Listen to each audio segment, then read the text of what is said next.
सम्पूर्ण नेपाली मनहरुमा नमस्कार। म दुबई मृगौला फेल भएको एउटा व्यक्ति हुँ।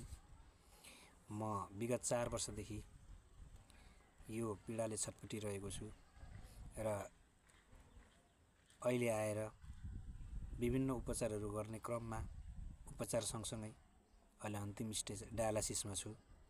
डायलासिस अहिले मेरो घाँटीबाट भइरहेको छ भने मैले हातबाट पनि फिस्टुला बनाइसकेको छु र यसका लागि डाक्टरको सल्लाह अनुसार तुरुन्त ट्रान्सप्लान्ट नै भनेको हुनाले पुनश्च म सम्पूर्ण नेपाली दाजुभाइ मनकारी व्यक्तित्वहरू लगायत यो भिडियो सकेसम्म भोजराज थापा, अर्जुन भुषाल समक्ष र अन्य महान समाजसेवी व्यक्तित्वहरू बीच पुर्याइदिएर मेरो किडनी ट्रान्सप्लान्टका लागि सहयोग जुटाइदिन विनम्र अनुरोध गर्दछु।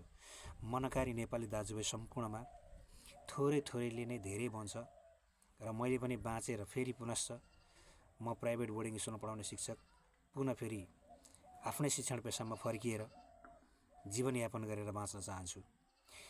तपाईहरुले गर्नुभएको सानो सानो सहयोगले मेरो अमूल्य जीवन फर्किन मद्दत गर्नेछ मैले अपेक्षा गरेको छु। धन्यवाद।